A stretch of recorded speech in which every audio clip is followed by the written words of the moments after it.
have a question for you. How many of you in this room were born in 1978 or later? Raise hands, please. Oh, God. Well, I got news for you. You have never known a world that didn't have ElfQuest in it. So, welcome this evening to 35 years of pointed ears.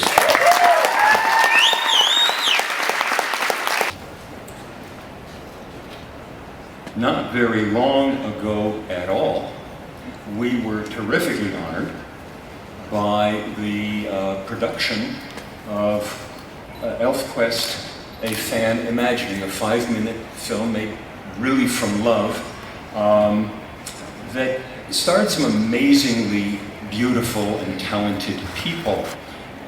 Here's our Nightfall. And you can see she really is elf-sized. And we had a wonderful Winnowill, who's a little taller. And if it looks suspiciously familiar to anybody on this panel, there's a reason for that, but we'll get to that. I would like to introduce our panel for the rest of tonight's festivities. To my left, going this way, of course, is Wendy, who is the magic maker, the symbol maker.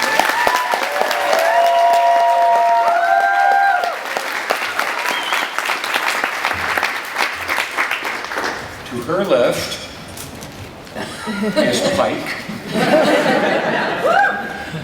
Rob Beschizza, who has been an ElfQuest fan forever, who has aided and abetted us in ways we might never have imagined. He's the one who got those first 26 or so pages onto Boing Boing. And he is going to be instrumental in a high-tech way, and we're working on stuff.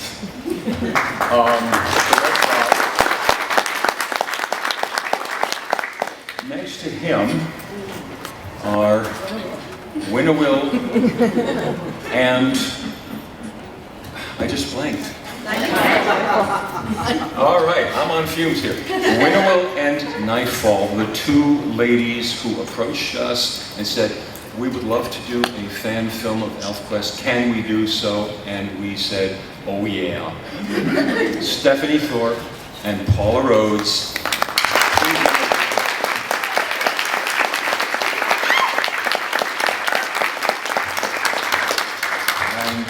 Finally, on the end, David Niszewski, who is, what?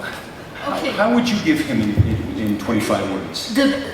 David represents, well, these are all our kids, because they all got corrupted by ElfQuest at a very young age.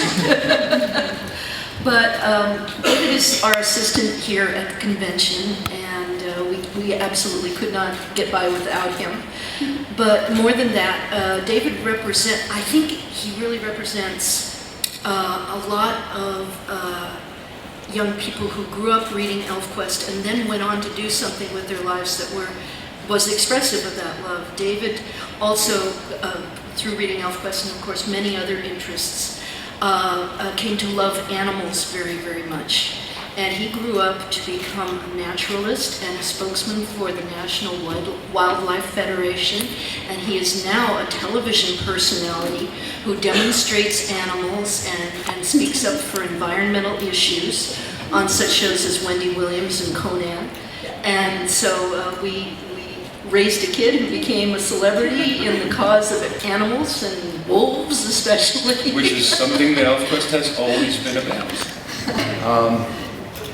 Paula and Stephanie?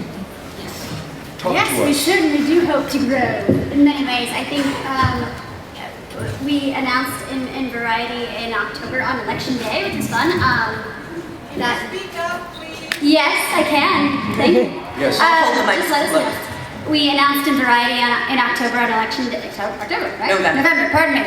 And I'm Canadian. Thank you. That we have partnered and now optioned the film and TV rights to ElfQuest to hunt big game and have been taking lots of meetings to that end. I think ideally, what would you say, Steph, would be our goal? Everything. World domination? World domination. And that's maybe my inner I think Winnowill talking there. I But, think, yeah. I mean, we would love to expand the brand and give all of you fans what you've been craving for 35 years. It also really touches our hearts when we see new fans discover ElfQuest. And so if we can assimilate everyone and make them ElfQuest fans, we would love to do that. This is a franchise. This doesn't need to just be one movie or one TV show. This has room to grow into so many different mediums and all the cracks and crevices to reach more and more people and storytelling. And so if we were to just make a wish and, I don't know, not give anything away, but hope for something, we would say that we would want to grow in all of those areas. And have some very exciting things in the works, like mustache twisting. If any of you bought ElfQuest t-shirts here or are going to buy them, you have Stephanie and Paula to thank for them because they're really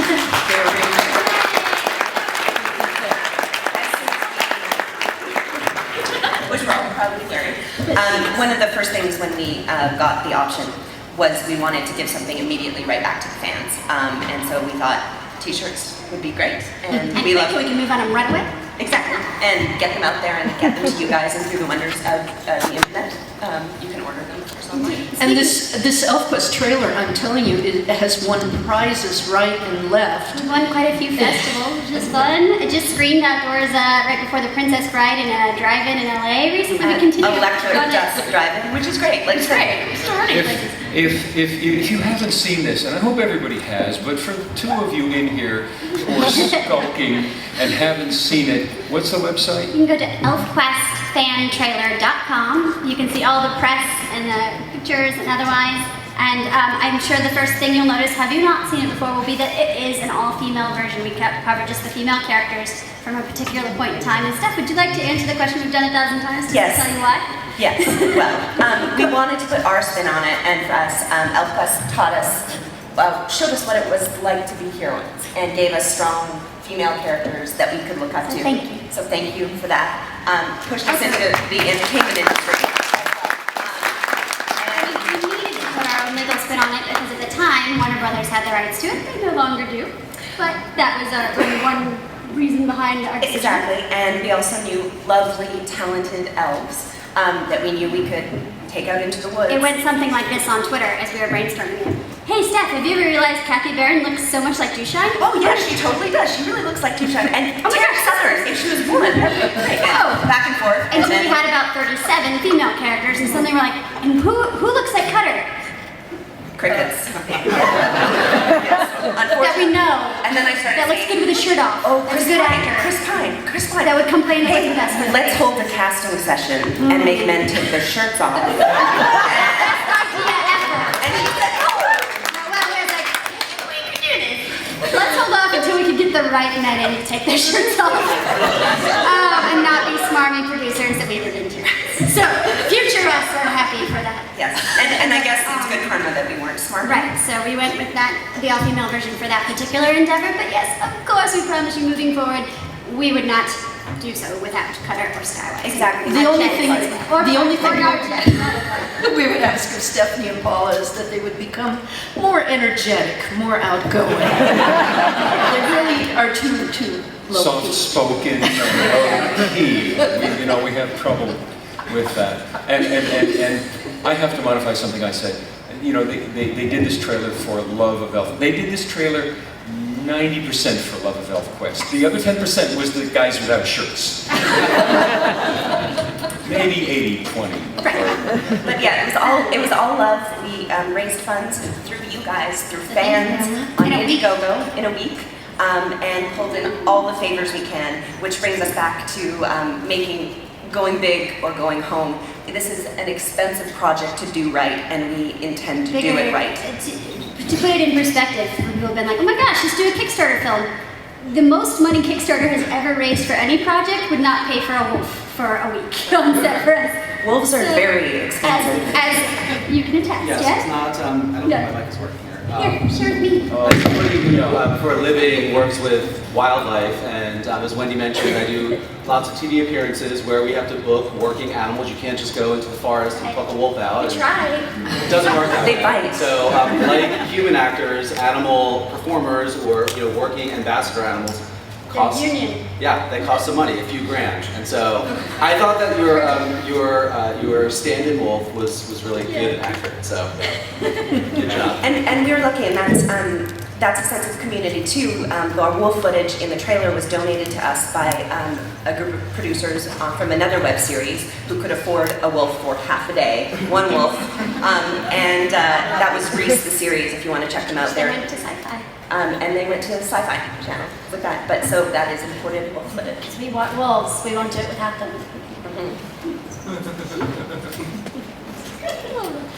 Giving me this idea of the wolf at the wolf saying, I don't care, a bed for less than $20,000. It's pretty much, yes, that's about right. Well, wolves got to eat too, so. Wolf's got it. You got it. That's the question of the ages. Yep. And when we have an answer, you'll be We have about... a little bit of an answer for that. How about pitching this and the problems you run into? Right, and we can answer that a little bit. Up until recently, it had only been attacked as a movie for many, many years. So maybe recently it's been looked at as a TV show. It is a serial format after all, but yes. It's only been looked at as one movie. One movie is what people had Which done in the past. compresses so much of its uniqueness and originality and all the characters down into a format, And loses. it loses a lot. Loses a lot of its shine, and the characters that you fall in love with get eliminated. The Lord of the Rings, that trilogy, that's changed the landscape, and we're very lucky. And now they're out of pointed ears Tolkien stuff. So yes, we would like The to end of tell the those Hobbit stories as well. I think people are getting tired of zombies and vampires now. Yes! Time for the elves. I think the elves are the new vampires. I think that it's time for the new. It's time. Now, Yeah. before... And are you taking auditions? Love the costume. Set this down very carefully so it doesn't make a bang. We, as you know, probably are new media storytellers, producers of a lot of web content, which put us in contact with a lot of Hollywood execs as well as new media execs, and so we've been picking the brains of everyone we could and gotten some really amazing responses. So although we would always keep the heart as fans the same, and we want to tell the same stories that exist that you all love as well. We very much want to stay true to the canon, but when you change mediums, sometimes not everything works. Right. But we will do our So we're going to best. spread into many mediums and keep the canon the same while filling in the gaps of canon that maybe hasn't been expressed. Like, how did Dushine and Scatter fall in love? Let's look at that story too. I mean, I want to know. right? Hope you tell us. But I mean, new ways of storytelling that build on the existing stories and take it into traditional as well as new media realms. And maybe even go down the veins, like we said, of characters we haven't gotten to spend as much time with as we would have liked. And auditions? Oh, good Lord, I hope so. I hope I get to audition too. Me too. But yes, stay tuned. We will definitely keep people posted. We're easy to stalk online. Yes. Thank you. I wish you guys the best of luck. I just want to add one thought to that that's exactly what I was talking about ElfQuest creative process being very organic. Wendy and Richard know the story, but they don't have every last minutia planned out the way that a lot of people think fantasy worlds should be built. And I think that is an amazing, awesome thing. I think it's a huge strength of ElfQuest. And Wendy doesn't know how Scatter and Dushine fell in love. Well, let's have Paula and Stephanie tell us that. They're amazing, creative people, and they have something to add to this big, quilt that is ElfQuest. And so, I, for one, I want to see that, and I want to. And David will not leave you alone, girls. I promise you. What's that? I won't leave them alone. But if you have ideas, if you have something that has always come to you, let us know. We love to hear from fellow fans, and we're looking at so many really cool opportunities right now and avenues that we will definitely take it all into consideration. Well, this